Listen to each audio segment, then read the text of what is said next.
Hello Wargamers and welcome to another Steel Division Normandy 44 with me, Bubblebox, and today we're going to do another battle group overview stroke review, this time of the 1st SSB Commando Brigade, the Brits that was brought into the DLC in the recent closer DLC that was just added to the game. So we had a look at the 4th Armourd last time with a bit of gameplay in a video afterwards, and I'm going to do the same here. We're going to go through the deck and then I'm going to load up a gameplay probably tomorrow. So let's move in and have a look at the Reconnaissance. Reconnaissance is kind of okay. This deck's definitely different than the rest of the decks in that you'll notice as we go through you've got a lot of veteran and an awful lot of elite units in this particular battle group. However, you haven't got a lot of them, so you're going to have to use them wisely and carefully. And there's also quite a lack of anti-tank weapons in phase A and B for sure. So let's start off with the Reconnaissance. We've got some scouts here in the little Willys Jeep, 4-man squads. Interesting thing about these guys is that they've got a smoke grenade which you can pop if they get into trouble.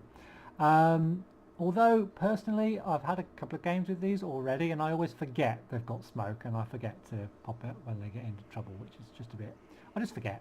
I've got to try and remember to do that. But there's those, and then I've also taken the other phase A reconnaissance squad that's available, but this time I've bought them in the Humber just to give me a little bit of variety if I feel like it. They are expensive though if they come in this Humber at 60 points, double the price of the other scouts, but it does give you a presence on the board if you want. Nice little armoured car. It is enclosed, a little bit of, well, okay front armour for an armoured car, and a little machine gun and a cannon to go with it as well that you can use against other armoured vehicles, lightly armoured vehicles should I say. Then we've got a new vehicle in A from the Royal Navy. It's the Morris LRC. It's got a strange weapon here. It looks like kind of like a armour piercing rifle, like an anti-tank rifle or something, and then a little machine gun as well. Now I've been reliably informed that that is a smoke grenade or a smoke launcher on the side there, although it doesn't have smoke, so it's in the model but not in the stats. It's got a decent on-road and off-road speed, and it's got actually quite decent armour, but it is open top, just to bear that in mind as well. Optics are high. I tend not to use vehicles very much. I might use this in a future battle group perhaps, but in this one I've decided against it and just to go with my 6 reconnaissance units. Maybe not enough, but we are restricted a little bit to just 34 activation points in this battle group, so you're going to have to be a little bit careful as to what you choose and what you leave out. Then in B we can get more of the Recce 30s in the Humber Mark IIIs that we've just had a look at. Another 4, can get 4 cards of those though in B. Also of course elite, and then you can in B also, if you want, get stag hounds. Again, I would get these if I was thinking about doing maybe an armoured push at the end of phase B and in phase C, but with this particular battle group it's more, your tanks are used more for sniping than for doing big pushes, so I decided against the stag hounds in this particular battle group. So moving on to the infantry, and there's a wide variety of infantry and they're all elite, or at least in A and B they're all elite. So let's take a look. First of all, I've gone for the commando leaders. These are actually not too bad even at close quarters combat, so if they get jumped on by a unit, by a squad that's quite close to them, they have got this TNT satchel charge which with 20 HE, which if they can get it off nice and quick, if they've only got one, then they should be okay. Along with those I've got the Commando Assaults. Now the Commando Assaults are good for close quarters combat. They've got the Sten gun, 100 meter range, they've got the Thompson, 100 meter range, and they've also got that TNT satchel charge, 2 of them this time though, so those are purely for up close and personal fighting. And then we've got the Commando Fusiliers. These are kind of medium short range kind of fighters as well.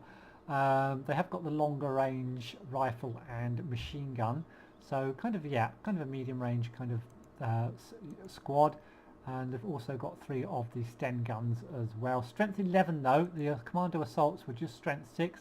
These are strength 11, they're the same price, 25. Neither of these come in, none of the first three come in with support vehicles, and in fact I'm not sure if any of them come with support vehicles. No, none of these come with their own support vehicles. So I've got a set of those Commando Marines in A as well.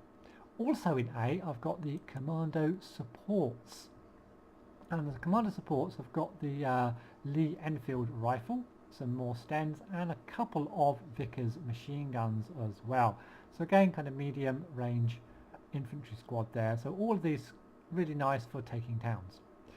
And then that's kind of it for A. You could get another commando squad if you wanted in A also, but you can see you've not got a lot. 4, 8, 12 plus your 3 commanders isn't a great deal to get through in 10 minutes. So you've got to be careful. They are elite, they will be fairly survivable, especially the bigger squads, but they're going to need support. And then in B, definitely go for a set of the heavy machine guns. So you've got some infantry that's reasonably long range for support. Strength of 4, there just to keep out of trouble and keep at long range if you manage to do that.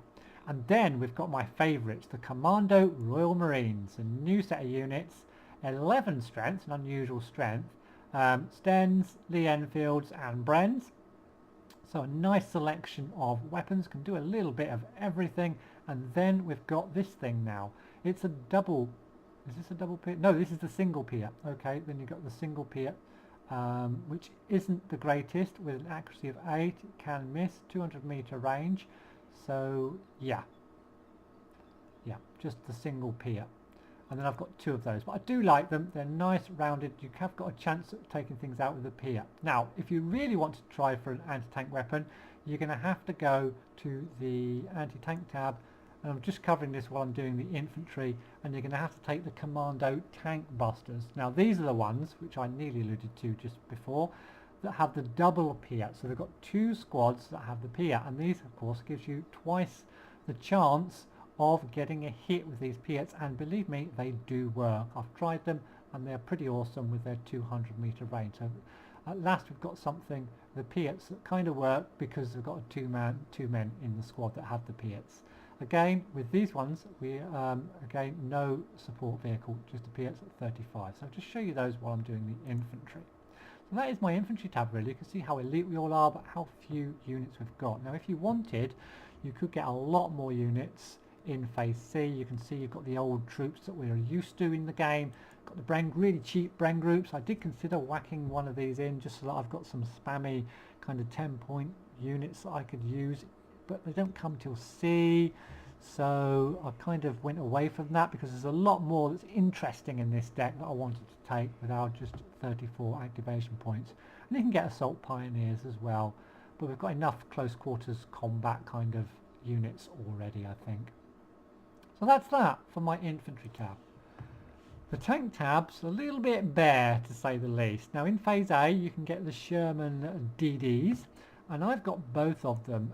These aren't a bad phase A tank at all, and will kind of hold their own in phase B as well. The armour's not too terrible for phase A, or really for phase B. It's got a good gun for phase A with 10 AP and fires HE rounds with a strength of 5 as well, so nothing too shabby about its main gun, and it's got 2 machine guns including the 50 cal as well, so you've got a little bit of anti-air and a little bit of infantry suppression you can go on, get done with this. And you can also take on most of the smaller light tanks from the opposition with this thing as well. Quite expensive at 110, and I have got 4 of them available in A.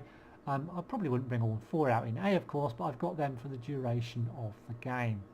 And then in B, if you want, you can get Sherman 5s. Now, I've kind of gone for 2 sets of DDs. I could have got some Sherman 5s in B instead of getting all those DDs in A, but, or maybe I should. I'm almost tempted to change, actually. It's just got a little bit of extra armour. Yeah, I'm going to swap a set of those DDs for some Shermans in B. You do get 5 of them.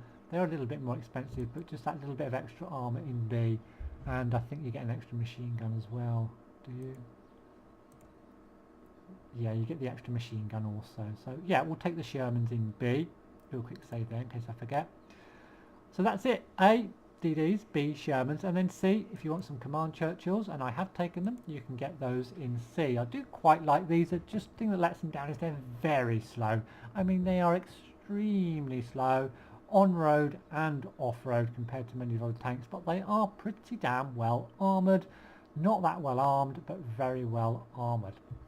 So I've got a couple of those to act as commanders, perhaps for my other tanks, perhaps for anything. And with the armour should be fairly resilient on the field. Moving on to the support tab. Support tab, well, I don't know, it's a bit kind of strange in a way. I'll show you what I've got first of all. I've gone for some ducks in A. That's for my artillery, really, for my mortars and that, which we'll have a look at in a moment. So I've got some ducks in A.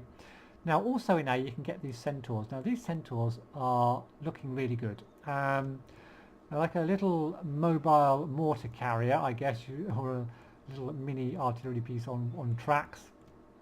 Can fire over 1,200 meters and have an HE power of 13, and they're really good for, just like the kind of what they call the, oh, I've forgotten what they're called, Churchill 5s is it, or Churchill 4s, for taking out those AT guns in phase A and sometimes in phase B as well, with a little machine gun and some nice armour as well for a phase A vehicle. So I got both of those at elite. You could have got 4 at veteran if you wanted, but I got 2 at elite. Again, going for real quality in this deck rather than quantity. Now, in B, could have got some dingoes. I mean, I've got my tanks for command, although not till C. I've got some infantry commands, although only 3. So I am a little bit light on commanders, to be honest. But again, the activation points not really allowing me to take too many more units. So I'm just going to have to use what I've got very efficiently.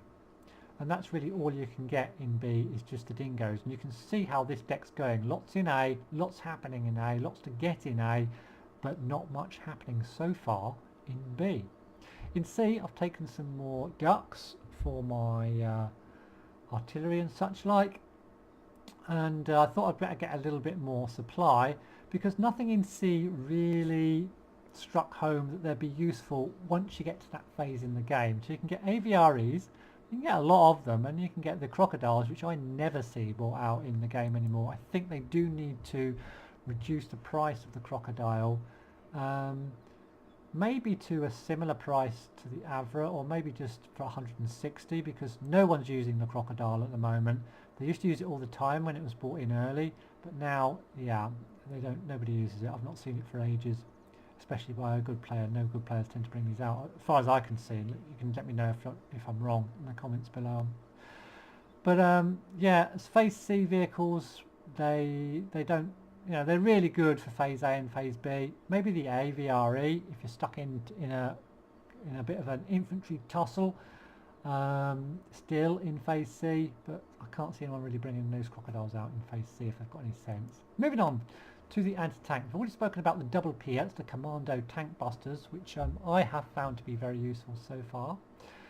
We've also got nothing in B. We've also got nothing in B, yeah, that was correct. It's not bad English, I guess it does work. We've also got nothing in B. But in C we've got some nice 17-pounders, so I've taken 3 of those. Again, they're just regular though, and they don't come in those nice support vehicles, unfortunately. They're just coming in the trucks, the GMPs or CMPs, and then I've taken the only set of Wolverines available, so we've got something a little bit more mobile as a tank buster as well. You could have got another set of 6-pounders, you could have got some 17-pounders, you could have got some 6-pounders, but again, once you get to phase C, I don't know how useful these things are going to be, because you're either, unless you're really trying to defend an area heavily, you could spam these out, I guess, against a tank push or something that's coming through blockage, but a tank push through the open, or it's just not, these things aren't going to do it in C, I don't think. Anti-air wise, they've only got 4 slots, so, but the anti-air isn't too bad. I mean, yeah, you can get Bofors in A if you want to get some Bofors in A, which is quite a powerful anti-air piece in A, but I've gone for the Staghounds for for anti-air support, but also because they're a little bit cheaper than the Bofors at 50, and we've already got so much stuff we're going to want to bring out in A. I don't want to be spending loads and loads on anti-air units as well. But these Staghounds will stun aircraft reasonably quickly if you bring them out in maybe 2 or 3 at a time. 50 points, and they will also be very, very good at supporting your infantry if you're in that particular situation. And then the rest of the time it's just Bofors. Again, nothing in B, but lots and lots of Bofors available in C, which is when I got my 5, because the idea, I think, of the Brits is to gain ground very, very early and then just sit and try and hold that ground, and the plane spam and everything that may occur later on in the game can be defended by using some of these Bofors, perhaps, was my thoughts on that. Artillery-wise, quite a nice selection of artillery, but only 4 slots a game. In A, the usual sort of choice of short-range mortars and longer-range mortars, and I've gone as I normally do for the longer range. These are already elite, so they're going to be nice and fast-firing, fairly accurate. 70 points. They are more expensive, but I just like that little bit of extra range, as I say in every single video. I'm sure you're getting bored of me saying that. So that's kind of it in A, just mortars. And then in B, we've got the off-board to end all off-boards. It's the Morris LRCOP, the Royal Navy again, rocket artillery from the sea, from a boat in the sea or a ship or whatever you want to call it. I've noticed it's always got that, also got that smoke thing out the side, but no smoke. You get 1 hit with this. It's a huge hit. It's a lot of fun to watch. It goes on forever. Really, really fun unit that they've added to the game here. I praise Eugen for having the foresight to put something like this in the game. Really just a fun unit to have. That's available in B. So that's 200 points that pretty much everybody's going to spend in B that takes this particular deck. Oh, there's a picture of the actual ship that's carrying all the rockets, so you can imagine what this thing's like when it lands. Fantastic. And then nothing else you can get in B apart from that. In C, you've got a little bit of a better, well, you've got 2 things you can choose from, and I've taken 1 of each. I've taken a set of the 25-pounders for trying to slow down tank pushes, counter artillery fire. The range isn't the best at 2,400 compared to a lot of the Axis late game artillery pieces, so you're likely to get counter-arted fairly quickly if you're up against any good players with this, and it's not going to be able to move around the map very fast. It can fire smoke if you want something to fire smoke from a range. And then I've gone for a set of the off-boards as well, just in case we need them at all, on the Churchill chassis. And it's also got a little machine gun that you can still use once it's fired its 3 barrages off. Finally then, moving on to the aircraft. Aircraft is another area, apart from the infantry and that one off-board piece in B, where this deck comes into its own. Now I've gone for the Wildcats in A. Now I know these bombs aren't the most powerful, just 2 45-kilogram bombs. They can stun and they can help you get rid of stun or get rid of anti-tank guns, but they will double as a fighter as well. So you've got a little bit of air superiority here, 500 kilometers per hour. Agility is good, so it can double as a fighter bomber, this little thing. So we've got 2 of those in A. You can get 4 in A if you really want. And then we've got another one of the new units, just like the Wildcat. We've got this Seafire L111. This is a recon fighter, and I've got one of those in A as well. So we're pretty well covered for air superiority in A. And I'll be able to use those little bombers because we'll have the air superiority as well. It's got 2 Browning machine guns and 2 of these 20mm guns as well. And the main thing about this is it's really fast. It's got a top speed of 625 kilometers per hour, and believe me, I've tried it. You can see so much stuff with this thing flying around. Then also in A, I decided to get the Hellcat 1. Now again, this can work as a fighter and of course as a rocket aircraft. It's expensive, but you can use it as a kind of last line fighter defensive kind of fighter. I wouldn't send it over an enemy, chasing down enemy over their land, but if you've got some anti-air up on your side, you can chance bringing this out as a fighter aircraft as well, because the enemy aircraft will get stunned, of course. So there's that, quite expensive, but also because this is a rocket plane, it does take a long time to reload. To get it in A, then you can use it multiple times during the game. In B, I've gone for another couple of fighters, the Seafire F111 at Veteran. If we compare that to the Seafire Reconnaissance plane, basically it's got 2 more machine guns in place of that camera. The agility is still very good, the speed's slightly down on the Reconnaissance plane. Apart from that, they're fairly similar. Also in B, if you want to, you can get more Seafires, reconnaissance planes, and this time in Elite. Or if you want to go down the bomber line, you can get some Hellcats. These don't look too shabby. I mean, two reasonable size bombs with 15 HE, and it can protect itself for a certain degree and even act, I guess, a little bit as a fighter, although the agility is only good and the speed's not massive. So you can get a couple of sets of those if you want Hellcats in B. But I've gone for my Hellcats in C, the bigger version, same plane but bigger bombs, 2 450 kilogram bombs. Still got six machine guns on it, still bristling with machine guns. 25 HE power this time though, 550 kilometer speed and medium agility.